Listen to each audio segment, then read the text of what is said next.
Como todas las películas de Pixar, Soul tiene una gran carga emocional, es sumamente conmovedora y para mí que es una película que tiene un mensaje demasiado práctico para estos tiempos. Es un mensaje controversial, es un mensaje polémico, pero no por lo que muchos piensan. Por lo menos a mi punto de vista, es una película que vale la pena ver y además, como dijo el apóstol Pablo, escudriñenlo todo, retengan lo bueno y desechen lo malo. Lamentablemente los cristianos somos buenos, pero para retener lo malo y desechar lo bueno. Esta es una película que nos deja buenas enseñanzas, de hecho muy prácticas. Y si yo me he preocupado por algo en la vida es por ser práctico, por ser útil. Así que sin más rodeos vamos a hablar de la película Soul. Por cierto, te advierto que hay spoiler. Te voy a decir muchas cosas de la película, así que si no te la has visto, detén este podcast, ve a ver la película y luego vuelves y me comentas si estás de acuerdo conmigo, qué te pareció la película, si mi punto de vista te parece acertado. Muchas personas han hablado de la parte oscura de la película, que bueno, cada quien tendrá el argumento de por qué lo dice. Yo quiero quedarme con lo bueno de la película y es lo que hoy vengo a compartirte. El personaje central de la película se llama Joe y hay un coprotagonista que es 22 y ya voy a hablar un poco sobre esa coprotagonista. Joe es un hombre con una vida mediocre, una vida normal, una vida sin mayores altibajos, sin ningún tipo de estabilidad laboral. Es un maestro de música en una escuela que tenía un gran sueño de tocar como músico profesional porque él tocaba el piano y entonces su sueño era llegar a tocar el piano como músico profesional en una banda. Un exalumno de este señor Joe le consigue el toque, ¿verdad? Le consigue ir a tocar con una banda medianamente famosa en un bar. Y entonces tanta fue la felicidad del personaje de Joe que no se dio cuenta que se fue a una alcantarilla y supuestamente Joe muere. Entonces después de morir, el alma de Joe llega a un lugar que no voy a ahondar mucho en esos detalles, simplemente quiero decir lo que a mí me impactó. Él llega a un lugar que no es el cielo, entonces porque como ahí dicen que no es el cielo, entonces algunos aseguran que es el infierno, pero la película tampoco dice que sea el infierno. Simplemente yo quiero quedarme, y espero que me entiendas en esto, yo quiero quedarme con la lógica de la película. Yo no quiero meterme con filosofías extrañas, yo quiero quedarme con lo que la película me enseñó y con el mensaje. Ese cielo, ese lugar al que Joe llega, es un lugar en el que, según el argumento de la película, están las almas antes de venir a la tierra. Allí les dan sus pasiones, sus rasgos de personalidad, sus talentos, todo lo que conlleva la personalidad del alma, se lo dan allí para cuando venga al mundo, pues lo desarrolle. Los que cuidan allí son como una especie de guardianes, como unos ángeles que cuidan ese lugar y cuidan a esas almas. Y cuando se acaba la película, después de un montón de aventuras que Joe tiene que pasar, uno de estos ángeles guardianes se le acerca y le dice: mira, nosotros nos dedicamos a la inspiración, pero nunca estamos inspirados. Y con esto que te vimos hacer, con esas ganas de vivir, tú nos inspiraste. Y si tú te pones a analizar, la vida de Joe era una vida mediocre, era una vida sin nada que destacar, era un hombre que no tenía una estabilidad laboral, era simplemente un intento de maestro de música. Entonces, ¿cuál es el primer mensaje con el que yo me quiero quedar de la película? Mensaje número 1, no hay nada que inspire más que las vidas imperfectas. No hay nada más inspirador que ver a alguien luchando con las batallas del día a día y que con todo y eso siempre está dispuesto a servirle a otros. Yo he encontrado ese tipo de gente en las iglesias, pastores que tienen unas tremendas luchas, pero con todo y eso mantienen sus deseos de vivir.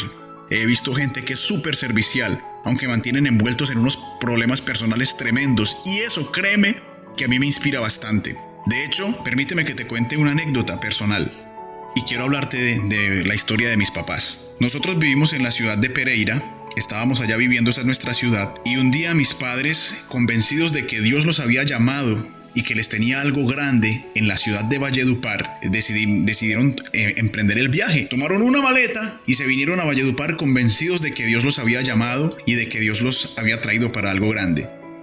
Mi gente, 15 años después de luchas, de batallas, de un montón de cosas, de altibajos, mis padres tienen que devolverse a nuestra ciudad, a Pereira, con una maleta.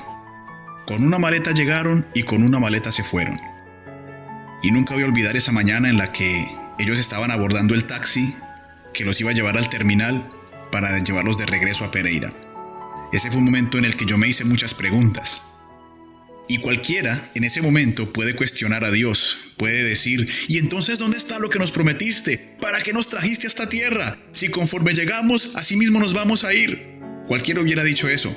Pero ¿sabes por qué no lo hice? ¿Y sabes por qué yo estoy en el Evangelio y nadie me mueve de mi creencia? No es por los libros que he leído, no es por las iglesias a las que he asistido, no, es por el ejemplo de mis papás. Yo tengo recuerdos en mi mente de ver a mi papá llegar en su moto, después de mototaxiar todo un día, bajarse echando humo por el calor de la costa, tomarse un jugo, cambiarse la camisa y salir a predicar, salir a llevarle el mensaje a personas que lo necesitaban. Si algo me tiene a mí de pie en el Evangelio, es eso que vi. Recuerdo una vez que en una iglesia a la que asistíamos, llaman al pastor a decirle que había una muchacha endemoniada, ¿verdad? Y entonces el pastor, muy, ¿cómo te dijera yo? A ver cómo lo digo. Muy sabio para hacer una sana gestión del recurso humano, vamos a decirlo así. Llama a mi papá, porque sabe que mi papá eran como a la 1 de la mañana, lo llama a decirle que hay una endemoniada, que vayan a atenderla, que tiene y que tan. Y entonces mi papá, listo, vamos para esa. ¿Y dónde lo recojo? Y el pastor, no, yo lo acompaño en el espíritu. Entonces mi papá tuvo que irse y amanecer allá con esa mujer, una endemoniada, él y mi mamá. Se amanecieron orando, reprendiendo, llegaron a la casa a las 6 de la mañana para entonces después salir a mototaxiar normal y mi mamá a los quehaceres del día a día. Mi gente, si yo estoy en el Evangelio, no es porque yo haya visto una gran prosperidad en mis papás, no es porque Dios haya prosperado a mis papás aquí en Valledupar, no. Es porque aunque nada de eso ocurrió, nunca yo vi a mis papás renegando de la fe. Nunca yo vi a mis papás diciendo cosas como que ya no van a creerle a Dios, como que ya perdimos la fe. Jamás en la vida los escuché decir eso. Fue su vida imperfecta lo que me motivó. Fue lo que hizo que yo hoy en día esté en el Evangelio y no me gire para ningún lado. Y creo que eso fue lo que vio 22, la coprotagonista de la película, en Joe. Porque cuando estaban allá en el cielo y Joe estaba desesperado por volver a la tierra, porque él tenía un toque, el toque que le habían conseguido, llegan a un salón en donde podían ver la vida completa de Joe. Entonces, esta almita, 22, es un personaje también muy importante en la película. Esa almita, las almas allá en ese lugar donde están, en el Gran Antes, son entrenadas por mentores, ¿cierto? Entonces, en el argumento de la película, el alma 22 había tenido, imagínate, había tenido como mentores a Mohamed Ali, a Gandhi, a Sor Teresa de Calcuta, y ninguno de ellos lo llegó a motivar a que se viniera para la tierra a vivir. Ella no quería venir a la tierra, a ella le parecía aburrida, ella no veía nada interesante en esta tierra. Cuando conoce a Joe y le ve ese desespero por volver a la tierra, ella le dice, bueno, vamos a ver tu vida, quiero ver tu vida. Ahora imagínate esto, ella había visto la vida de Gandhi, la vida de Mohamed Ali, la vida de gente que había hecho grandes cosas. Sor Teresa, la gente que marcó la historia. Y entonces le dice, vamos a ver tu vida, a ver cuál es la pasión que tienes por volver. Y cuando ven la vida de Joe, que era una vida normal, común y corriente, sin ningún tipo de logro destacable, ella le dice, pero es que yo no te entiendo, o sea, si tú no has hecho nada, ¿cuál es esa pasión tuya por la vida? O sea, yo no te logro entender.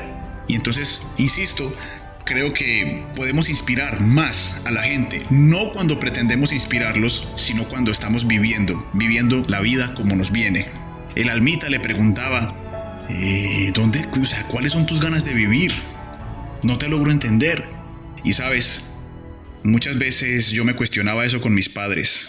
En esos tiempos en los que ellos tenían tanta fe en Dios y vivían convencidos de que Dios los iba a prosperar, yo me preguntaba lo mismo, o sea, ¿en dónde radica esa fe si nosotros nos vinimos de Pereira porque perdimos la casa y no hemos hecho más que perder cosas y perder tiempo y yo no he visto nada bueno en esta vida? O sea, ¿en dónde está la razón por la cual mis padres le creen tanto a Dios? Créeme que es una pregunta que también me hice bastante.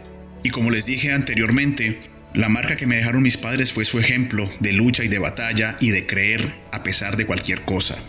En estos días estaba conversando con una amiga y ella me pregunta, era mi recién nueva amiga, y ella me pregunta qué es lo que me motivó o cómo fue que me empezó mi ministerio, ¿verdad?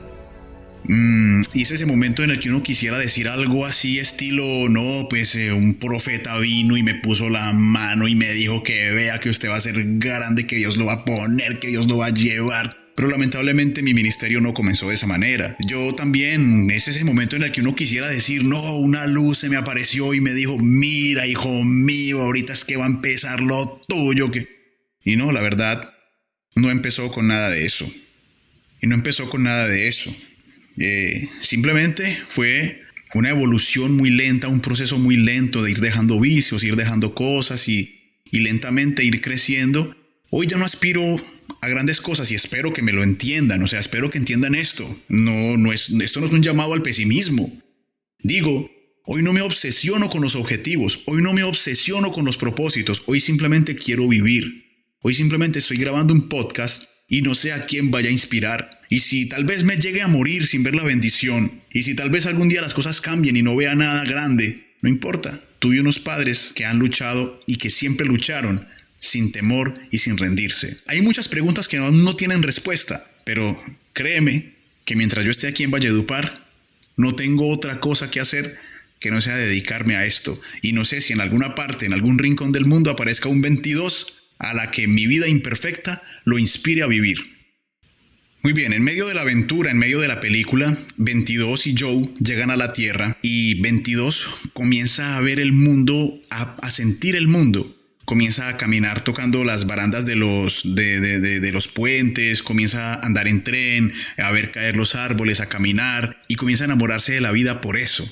Y hay un momento en la película en la que 22 le dice a Joe, al pianista, le dice, mira, ya quiero vivir, mira, tal vez yo sea buena en esto de caminar, tal vez yo sea buena viendo caer las hojas de los árboles, tal vez yo sea buena en conversar, en comer. Y Joe le dice, hombre, eso no son propósitos, eso tú tienes que encontrar tu propósito, porque el mundo se mueve por propósitos, ¿no? Y nosotros somos de que si algo no tiene propósito, desde que salió La Vida con Propósito de Rick Warren, nos agarró una proposicitis de que ya se nos olvida disfrutar la vida, ¿verdad? Uno de los grandes mensajes de la película es que no te ciegues con los objetivos, no te enceguezcas con el propósito, porque sabes, a veces uno se enceguece tanto con el propósito que se olvida del Dios del propósito. A veces uno está tan pendiente de hacer, que se le olvida ser y que se le olvida estar. Y lo más importante es ser y estar. Ser un hijo de Dios y estar en su presencia. Tener una relación con Él. Eso es más importante que lo que tú logres hacer, porque en últimas, lo que tú logres hacer con tu vida va a depender en gran parte de Él. Ahora, quiero hacer otro paréntesis. Joe era un hombre que estaba obsesionado con su propósito de tocar en una banda, ¿no es cierto? 22 era esa jovencita que todo le parecía aburrido, todo era aburrido, nada le gustaba, nada la motivaba, nada la inspiraba. Y yo le hago una pregunta a aquel que vea la película. ¿Tenía Joe algún argumento, algo para decirle, algo que la motivara a una alma que ni siquiera Mohamed Ali la había motivado, que ni siquiera Sor Teresa de Calcuta la había motivado, que ni siquiera Gandhi? ¿Y por qué te los nombro a ellos y a otros grandes próceres que la intentaron motivar? Porque esos son los que nosotros usamos para motivar a la gente. No hay un solo coacher, no hay un solo motivador que no haya usado frases de Mohamed Ali, frases de Gandhi. Todos los libros están plagados de eso. Así que 22 estaba curtida, sobreestimulada de información. Y yo creo que esa es la condición en la que están muchos de los jóvenes de hoy en día, muchos muchachos. Un padre quiere inspirar a su hijo a que vaya y haga cosas, pero es que cualquier cosa que su padre le diga, ese hijo ya lo vio, porque ese hijo se la pasa metido en las pantallas viendo cualquier cantidad de información. Así que no hay nada bueno, nada nuevo para esos muchachos, no hay nada que los sorprenda porque todo lo han visto a través de las pantallas. Ahora, ¿qué sería sorprendente o qué los sorprendería? Pues que al igual que 22 desciendan a la tierra, sí, bajen a la tierra, salgan un momento del internet, de la informática y sientan la vida, ¿sí? Sientan la vida, se equivoquen y vivan de manera imperfecta. Eso es lo único que los va a motivar. En la película hay un lugar que se llama La Zona y esto ha sido de lo más polémico y esto ha sido de lo que más han dicho pues que es el oscurantismo y la parte oscura de la película. La Zona es un lugar intermedio entre lo espiritual y lo terrenal. Y cuando Joe está tocando el piano y cuando, según los analistas y según mucha gente, cuando un artista, los grandes artistas, los grandes deportistas están inspirados así, llegan a ese lugar de La Zona. De hecho, allá en La Zona hay una mujer que está aquí en la tierra practicando yoga, entonces mientras hace su yoga está allá en La Zona. O sea, que tú puedes entender que la única forma de llegar a ese lugar de éxtasis, de sentirse realizado, tanto que ya uno se va sintiendo en un lugar más alto espiritual, Para llegar a eso tú tienes que ser un gran artista, tienes que tener un gran talento, tienes que tener algo especial. Pero la película rompe con ese paradigma cuando uno de los guías de ahí, de ese lugar, de la zona, está ahí. Y uno diría, no, pues este man debe ser, no sé, un gurú, debe ser un pensador, debe ser un filósofo. Y resulta que en la tierra, ese señor tiene el trabajo de voceador voceador de almacén. Tú sabes, cuando en los almacenes hay un muchacho que le dice, oiga señora, venga, le tengo la promoción, mire, venga, acérquese bien, bonito, barato, venga, aquí le tengo. Ese señor, haciendo eso, se sentía como un artista. Él se disfrutaba su trabajo y él lo hacía y lograba estar en la zona haciendo su trabajo. Entonces es un gran mensaje de la película, que tú no tienes que hacer cosas grandielocuentes para poder estar en la zona, ya sea fritando papas, ya sea pelando mangos, ya sea vendiendo lo que sea que estés vendiendo, cualquier cosa que estés haciendo, tú puedes llegar a estar en un lugar tú puedes llegar a amar tanto lo que haces, que puedes llegar a estar como un artista cuando está dibujando, que se siente inspirado. Tú puedes inspirarte cocinando, tú puedes inspirarte haciendo cualquier cosa. Y de hecho hay otro personaje de la película que es un adelantado, ¿verdad? Está adelantado a lo que Joe está viviendo. Ese personaje es el peluquero. Joe llega a la peluquería y comienza a conversar, se suscita una situación allí. Entonces este personaje, el peluquero, le dice, yo soñaba con ser veterinario, ese era mi sueño, pero estoy aquí y amo la silla. ¿Y por qué amas la silla? Porque cuando estoy aquí converso con las personas y las personas me cuentan su vida, y entonces es otro gran mensaje, que muchas veces cuando uno está ya con una cierta edad y uno está dedicándose a cosas que posiblemente no sean el diseño como decimos nosotros, no sea lo perfecto para lo que Dios nos llamó, pues uno tiene que mirar con otros ojos lo que está haciendo. Sí, probablemente este señor quería ser veterinario, pero le tocó ser peluquero, pero él encontró la forma de amar su profesión. Y creo que para mí es un mensaje bonito, porque cuando tú aceptas tu vida, increíblemente cuando tú aceptas, cambias. De hecho, antes de la cuarentena, yo estaba manejando una volqueta, yo era chofer de volqueta. Eso no tiene absolutamente nada que ver con lo que yo nací para hacer, pero yo lo hacía con amor, ¿sabes? Yo llegaba a esa volqueta, pues primero que todo porque era la volqueta de mi abuelo y eso es otra historia, pero yo me iba para allá y disfrutaba mi trabajo y disfrutaba las cosas que se podían disfrutar de ese trabajo. Aprendí a amarlo, pero cuando empezó la cuarentena y nos detienen, que de hecho por aquí te voy a dejar en algún lado un video en el que hablo de esto, al quedarme sin nada que hacer, pues me senté a retomar mis sueños de niño. No fue que lo forcé, sino que es que no había más nada que hacer. Pero como yo soy un hombre que aprendí a vivir agradecido, cuando tú vives agradecido, tú ves la vida con más claridad. ¿A qué voy con esto? Si yo hubiera estado peleando contra ese trabajo que yo tenía, si yo hubiera estado, uy, Dios mío, ¿yo por qué estoy aquí manejando esta volquetín? Si yo hubiera estado en esa lucha, no hubiera tenido el radar, ¿sí? No hubiera captado, no hubiera hecho lo que logré hacer en la cuarentena. Porque tú no puedes estarte enfrentando a tu presente, a tu momento. Corre la carrera que tienes por delante, dijo el apóstol Pablo. Y quiero regalarte este pequeño mensaje. ¿Sabes cómo son las rosas, verdad? ¿Sabes cómo son las rosas? Las rosas tienen pétalos y tienen espinas. Entonces, la rosa se ha utilizado metafóricamente muchas veces para decir que no hay felicidad completa. Mire, tan lindas que son las rosas, pero tienen espina. O sea, como que todo lo que es hermoso tiene algo que te va a doler. Eso es verdad, eso es verdad. Las cosas, por más hermosas que sean, conllevan dolor. Y como dice un cantante, la belleza no es perfecta cuando se ve de cerca, pero no por eso deja de ser bella. Ahora, yo te propongo algo. En lugar de ver la rosa como que es hermosa pero tiene algo que te va a hacer daño, ¿por qué no la vemos de la siguiente manera? Mira qué bueno es Dios, que a la rosa no la dejó solamente siendo un tallo con una espina que duele y hiere, sino que vino y la adornó con unos pétalos arriba para que se viera bonita. La rosa no va a cambiar, la rosa va a seguir siendo la misma, pero la manera en la que yo la estoy viendo cambió, y eso fue lo que hizo el peluquero. Él logró ver su trabajo de otra manera. Así que yo te animo a que logres ver tu vida con otros ojos, a que logres amar lo que estás haciendo, aunque no sea lo que soñaste, y tal vez algún día, con un corazón agradecido, logres ver la oportunidad que está enfrente a tus narices, porque muchas veces no logramos ver las oportunidades porque estamos en una batalla interna, ¿ok? Así que te animo a que practiques la gratitud, porque eso fue lo que finalmente, ese fue el gran mensaje que aprendió Joe, el pianista. Cuando tú miras la película, él finalmente llega a ese lugar, toca con la banda, ¿verdad?